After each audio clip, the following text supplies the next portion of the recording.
Kenapa kita harus beriman? Kita harus beriman kepada Allah karena Allah yang menciptakan kita. Maka kita harus beriman kepada Allah Subhanahu. Alladzina hum fi salatihim khashi'un. Terjemahannya apa? Yaitu orang yang khusyuk dalam salat. Nah, jadi syarat masuk surga berikutnya adalah satu beriman, kedua adalah khusyuk. Harus khusyuk. Sholatnya nggak boleh bercanda. Yang nggak boleh gimana lagi? Nggak boleh goyang-goyang. Abi, sifat-sifat orang yang masuk surga seperti apa sih? Sifat-sifat orang yang masuk ke dalam surga. Bang Wais ya nanya ya. Kamu tahu nggak? Enggak. Oh nggak tahu. Abang Sabit tahu nggak? Enggak. Masa sih? Iyalah, aku nggak tahu. Nggak tahu. Coba di Al-Quran tahu nggak? Surat apa kira-kira? Itu banyak dijelaskan tentang sifat-sifat penghuni surga. Sifatnya seperti apa? Penghuni surga punya. Iya. Sifatnya adalah sifat baik atau buruk? Baiklah. Baik. Mereka yang dimasukkan ke dalam surga adalah mereka yang mempunyai sifat-sifat yang baik. Ini tersebar di dalam Al-Quran 30 juz, 114 surat, 6236 ayat yang ada dalam Al-Quran, tersebar banyak tentang sifat-sifat orang yang masuk ke dalam surga. Nah, kali ini kita membahas beberapa sifat-sifat orang yang masuk ke dalam surga. Itu fokus di dalam surat Al-Mu'minun, surat yang ke-23. Abang tahu nggak? Coba buka surat Al-Mu'minun. Nah, itu surat Al-Mu'minun. Abi akan baca nih di antara sifat-sifat orang-orang yang akan masuk ke dalam surga. Baik ya. Bismillahirrahmanirrahim. Qad aflahal mu'minun. Coba abang baca terjemahannya. Dengan nama Allah yang Maha Pengasih, Maha Penyayang. Ayat 1, sungguh beruntung orang-orang yang beriman. Nah, jadi dalam Al-Quran surat Al-Mu'minun, Wais, Abang Sabit, Adik Ahnaf. Jadi di antaranya yang pertama adalah orang-orang beriman. Syarat masuk surga adalah harus orang beriman. Qad aflahal mu'minun. Sungguh beruntunglah orang-orang beriman. Jadi orang beriman beruntung nggak? Kalau nggak beriman?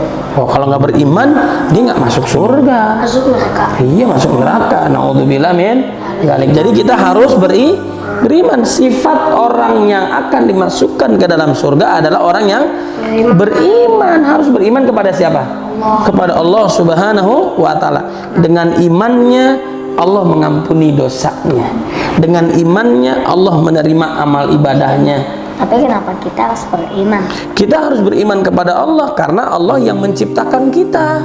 Maka kita harus beriman kepada Allah Subhanahu wa Ta'ala. Anak mau kemana? Oh, kamu mau duduk? Mau duduk lagi di bawah. Sini naik ke atas. Wah, anak mau istirahat dulu ya. Ya, silakan ya. Nah, jadi di dalam surat Ad-Dariyat ayat 56, wa ma khalaqtul jinna wal insa illa liya'budun. Tidaklah aku ciptakan jin dan manusia kecuali untuk beribadah kepada Allah Subhanahu wa Ta'ala. Jadi syarat pertama agar kita masuk surga adalah beriman. Kalau nggak beriman, amal ibadah kita nggak diterima oleh Allah. Tapi kita kalau Allah udah nyiptain kita harus balas budi beriman. Oh iya, jadi kita harus taat kepada Allah. Kenapa? Kalau kita taat kepada Allah, Allah tambahkan rezekinya.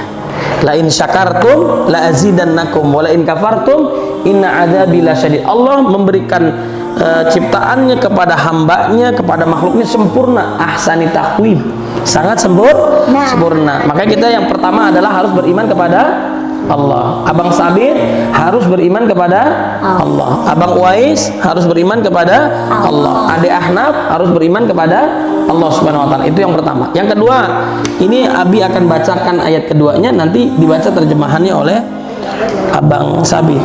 Alladzina hum fi salatihim khashi'un. Terjemahannya apa? Yaitu orang yang khusyuk dalam salat. Nah, jadi syarat masuk surga berikutnya adalah satu beriman, kedua adalah khusyuk. Khusyuk, harus khusyuk. Sholatnya nggak boleh bercanda. Yang nggak boleh gimana lagi? Nggak boleh nggak boleh goyang-goyang, nggak boleh membuka aurat, nggak boleh main, nggak boleh apa lagi? Aku tahu kenapa Allah merestuin kita diciptain buat ngumpulin pahala. Iya betul. Jadi dalam surah Al-Qari'ah yang sering Abang Uwais murojaah, Abang Sabit juga murojaah, fa amma man thaqulat mawazinu fahuwa fi 'aisyatir. Nah, orang yang berat amal ibadahnya, dia akan diridhoi oleh Allah lalu dimasukkan ke dalam surga. Ayat berikutnya, wa amma man khaffat mawazinu fa ummuhu wa ma adraka ma narun. Nah, orang yang ringan amal ibadahnya, nggak mau sholat, maka dia akan dimasukkan ke dalam neraka. Naudzubillah min dzalik. Jadi khusyuk itu kita harus hafal bacaannya. Kita harus apalagi tuh? Kita harus fokus. Kita harus ngerti bacaannya. Kemudian harus sesuai dengan tuntunan Nabi, nggak sembarangan dalam sholat. Kemudian juga harus apa namanya? Tumakninah, pelan-pelan, fokus, khusyuk, hanya mengingat Allah Subhanahu wa Ta'ala. Jadi syarat masuk surga beriman kedua adalah sholatnya harus khusyuk, jangan main kabur aja, jangan buru-buru aja, betul nggak? Harus tahu bacaannya, harus bagus bacaannya, ya Bang Wais. Ya, baik. Kemudian ayat yang ketiga, walladzina hum 'anil lagwi mu'ridun. Artinya apa? Dan orang yang menjauhkan diri dari perbuatan dan perkataan yang tidak berguna. Nah, perkataan dan perbuatan yang tidak berguna atau sia-sia. Ada nggak sesuatu itu yang kita kerjain sia-sia? Ada nggak? Ada. Apa? Main kelamaan. Main kelamaan. Kemudian apa lagi? Main air, buang-buang air itu sifat setan kalau dibuang-buang. Wala tubadzir tabdzira. Nggak boleh kita buang-buang air. Mubazir, perbuatan setan. Innal mubadzirina kanu ikhwana syayatin. Apa? Sama apa? Sama nggak boleh lama-lama di kamar mandi. Iya, jangan lama-lama kamar mandi. Kenapa? Di kamar mandi banyak setan. Nah, itu kalau bisa kita harus cepat. Selain itu kita harus berlindung kepada Allah. Masuk kaki Kanan. kiri. Oh, kalau kiri kita masuk kamar mandi, kalau kanan ke masjid. Kalau ke kiri baca doanya gimana? Allahumma inni a'udzubika minal khubuthi wal khaba'ith. Berlindung kepada Allah dari setan laki-laki dan setan perempuan. Di kamar mandi ada setan. Ada setan perempuan. Ada. Laki-laki. Pernah lihat nggak? Enggak, tapi kita percaya bahwa setan itu ada. Makanya kita berlindung kepada Allah Subhanahu wa Ta'ala. Berarti setan ini lagi di depan kita sini. Iya, setan suka tempat-tempat yang kotor. Makanya bukan di sini, di kamar mandi, di tempat sini kan. Nah, setan itu ada di dalam tubuh kita. Makanya kita berlindung kepada Allah Subhanahu wa Ta'ala. Jadi yang pertama syaratnya orang beriman. Kedua adalah apa? Khusyuk dalam sholatnya, penghuni surga. Yang ketiga, meninggalkan sesuatu yang nggak berguna, bermain yang berlebihan, buang-buang waktu kecuali untuk beribadah, baca buku karena Allah, mencari uang karena Allah, belajar karena Allah, bernilai ibadah. Oke. Kemudian yang keempat, walladzina hum lizakati fa'ilun. Ayat 4-nya Bang Sabit. Orang yang menunaikan zakat. Nah, menunaikan zakat, Wais.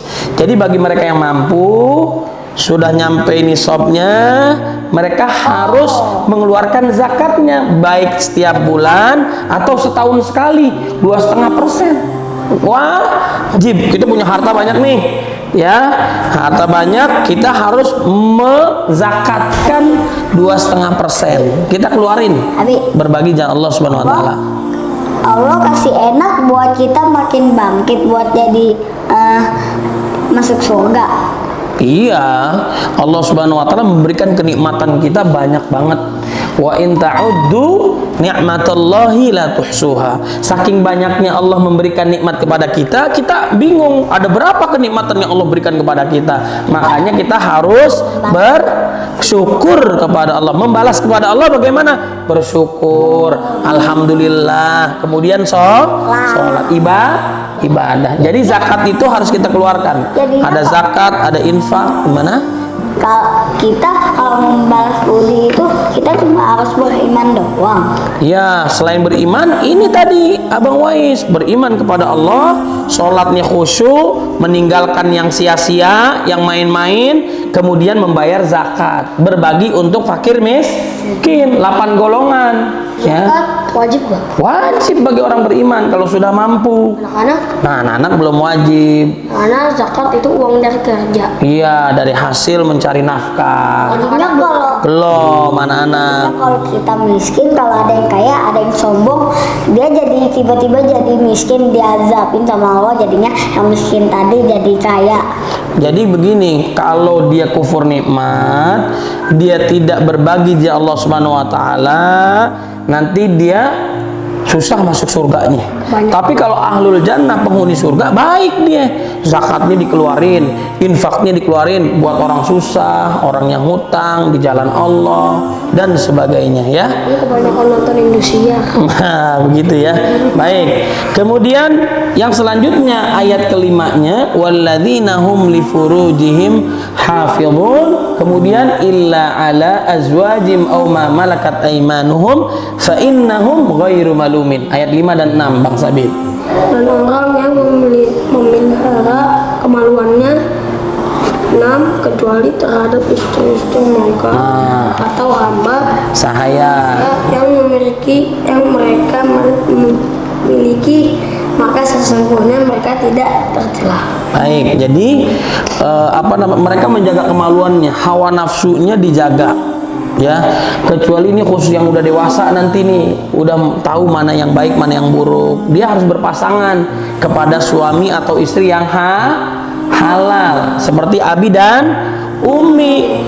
Lihat maksiat, ngelihat aurat, ngelihat yang dosa, berzina, nauzubillah, ya, dan sebagainya, itu dosa. Mendekati zina juga dilarang oleh Allah Subhanahu wa taala, kecuali kepada istri mereka. Wala taqrabuz zina, jangan deketin zina, apalagi melakukan, naudzubillah min dzalik. Nah, zina itu hubungan suami istri, ya. Kenapa? Yang hubungan suami laki-laki dengan wanita, dia tidak menikah, Bang. Banyak ada orang-orang yang punya anak tapi dia nggak nikah, dia tidak ada pernikahan. Makanya itu melakukan perzinahan, dosa. Jadi punya anak tapi dia nggak nikah. Nah, dia melakukan sesuatu yang diharamkan oleh Allah Subhanahu wa taala. Kenapa kalau kita mau baik, kita ada yang sombong, misalnya kita langsung doain, itu kita yang baik. Nah iya, jadi kalau orang berbuat dosa, orang yang sombong, kita doain sebagaimana Nabi mendoakan kaumnya. Allahumma hdi qaumi fa innahum la ya'lamun. Ya Allah, berikanlah hidayah kepada mereka, sungguhnya mereka tidak tahu. Nah, laki-laki dengan wanita yang bukan mahram nih, ya, orang lain. Kalau abang sudah dewasa, sudah remaja, SMP, SMA, itu nggak boleh berpegangan tangan, haram, kecuali saudaranya Abang Sabit, saudaranya Wais. Ya, kalau orang lain boleh, Pade boleh, Bude boleh. Orang lain, teman kita yang perempuan, itu nggak boleh main pegang, kecuali kalau dia sudah jadi istri kita, seperti Abi dan Umi. Kalau itu mendekati zina, namanya dosa tuh, ya. Karena Nabi tidak pernah menyentuh laki-laki kepada perempuan. Nabi tidak pernah menyentuh perempuan yang bukan mahramnya, kecuali saudaranya, ya. Emang Nabi punya saudara perempuan? Nah, Nabi Muhammad SAW dia punya anak, ya, punya saudara, punya paman, punya bibi dan sebagainya. Nabi Muhammad anaknya nikah sama Ali. Iya, Nabi Muhammad SAW anaknya menikah dengan Ali, namanya Fatimah, dengan Ali bin Abi Thalib. Kenapa kalau orang tua kita udah kasih keenakan ke anaknya, kita kalau orang tuanya udah tua kita harus balas budi. Oh iya, Dia. kalau kita berbalas budi kepada Allah dengan beribadah. Kalau kepada orang tua kita harus berbakti kepada orang tua. Baik. Kemudian ayat selanjutnya adalah apa, Bang? Famani ibtagha wara'a dzalika faulaika humul adun. Ayat 7-nya adalah apa? Tapi barang siapa mencari di balik itu atau zina dan sebagainya, maka mereka itulah orang-orang yang melampaui. Nah, mereka yang melakukan dosa, kalau berzina, mendekati zina, mereka bukan penghuni surga namanya. Punya anak tanpa ada pernikahan. Nauzubillah min dzalik. Kenapa kalau kita misalnya perang ngebunuh kita nggak bunuh dia yang masuk neraka, kita yang masuk surga? Iya, kalau kita dibunuh sama orang kita nggak salah, kita masuk surga. Ya, orang itu berdosa masuk ke dalam neraka kalau dia nggak taubat kepada Allah Subhanahu Wa Taala. Kalau dia udah bunuh kita, dia pas tembak lagi sama teman kita, dia jadi masuk neraka. Iya, kalau dia melakukan dosa, kalau dia memusuhi orang-orang Islam yang tidak bersalah, maka dia dibunuh atau dikisos, maka dia masuk ke dalam neraka. Apa kalau kita punya teman sampai gede, dia pas ditembak sama musuhnya, teman yang satu lagi jadi kesal dan marah. Iya, kalau kita punya teman kita dicela, dibully, apalagi dicelakakan, apalagi orang Islam, kita wajib menolong. Dan kita marah kalau teman kita dianiaya, dibunuh dan sebagainya. Baik ya. Kemudian penghuni surga berikutnya ada di ayat 8-nya, Bang. Walladzina hum li amanatihim wa ahdihim raun. Artinya ayat ke-8 adalah apa? Dan sungguh beruntung orang yang memelihara amanah-amanah dan janjinya. Nah, mereka yang masuk surga, Wais, Abang Sabit, adalah mereka yang amanah. Saat menjadi pemimpin, dia amanah. Innallaha ya'murukum an tu'addul amanat wa idza hakamtum bainan nas an tahkumu bil adl. Dia amanah dan berlaku adil, nggak khianat, nggak bohongin rakyatnya dan seterusnya. Kemudian walladzina hum ala salatihim yuhafizun, ayat 9-nya, Bang. Serta orang yang memelihara sholatnya. Nah, sholat bukan hanya khusyuk, kemudian harus dipelihara. Orang yang menjaganya menjaga minimal sholat 5 waktu, subuh, zuhur, asar, maghrib, isya, itu wajib. Kalau kita jaga, kita akan masuk ke dalam surga. Hewan, kita makin jaga dia makin jinak. Iya, kalau kita bisa melihara hewan, memudahkan kita masuk ke dalam surga. Tapi kalau kita nggak bisa melihara hewan, kemudian hewannya mati, na'udzubillah min dzalik, bisa neraka, ya rugi. Berarti kalau kita meninggalkan sholat seperti itu memelihara hewan? Ya bukan. Jadi kita memelihara sholat, bukan memelihara hewan yang ada di sini, Abang Wais. Menjaga sholat 5 waktu, nggak boleh tinggal. Coba Abang Sabit, dia hafal surat apa? Di dalam surat Al-Ma'arij. Walladzina hum ala salawatihim yuhafidun ulaika fi jannatin mukram. Mereka dimuliakan oleh Allah, menjaga salat, dimasukkan ke dalam surga. Nah, ayat 10-11-nya ulaika humul warithun alladzina yarithunal firdausa hum fiha khalidun. Artinya apa? Ayat 10-11-nya. Ayat 10-11-nya terakhir. Maka 10, mereka itulah orang yang akan mewarisi. 11, yakni yang akan mewarisi surga Firdaus, mereka kekal di dalamnya. Nah, kalau itu semua yang ada dari ayat 1 sampai dengan ayat 10 di surat Al-Mu'minun, merekalah yang akan dimasukkan surga Firdaus yang paling tinggi, kekal selama-lamanya. Mudah-mudahan Abang Sabit, Abang Wais, Adek Ahnaf, Umi, Abi, kakek, nenek, bapak, ibu, keluarga besar semuanya umat Nabi Muhammad SAW dimasukkan ke dalam surganya Allah Subhanahu Wa Taala. Amin ya rabbal alamin. Banyak Wais. Tapi kenapa kalau kita pelihara hewan kita harus beli kandangnya dulu? Kalau kita punya uang banyak nih bisa beli hewan. Tapi kalau kita beli kandangnya kita jadi nggak cukup beli hewannya. Ya, Rugi. baik. Jadi diantara sifat-sifat orang mukmin yang mulia juga dia menjaga hewan. Kalau sanggup, kalau nggak sanggup jangan dijaga, berikan kepada yang lain. Insya Allah kita lanjutkan yang akan datang ya, Abang Wais, Abang Sabit ya. Insya Allah kita lanjutkan. Abang Sabit terakhir ada yang mau ditanya apa tadi? Emang orang mukmin juga memelihara hewan? Iya, bagi orang-orang beriman, bagi yang sanggup dan diperbolehkan untuk melihara, silakan. Burung, kucing, ikan silakan. Kalau kita bisa, kalau nggak bisa diberikan kepada yang lain, ya. Aku juga punya. Ya, mudah-mudahan kita amanah ya, kita baik. Mudah-mudahan Allah masukkan kita ke dalam surganya Allah Subhanahu Wa Taala. Insya Allah kita ketemu lagi ya. Kita tuh dengan baca kafaratul majlis ya. Subhanallahumma bihamdika asyhadu an la ilaha illa anta astaghfiruka wa atubu ilaik. Assalamualaikum warahmatullahi wabarakatuh. Anak soleh. Sini lonceng di sini. Anak soleh. Dadah. Dadah.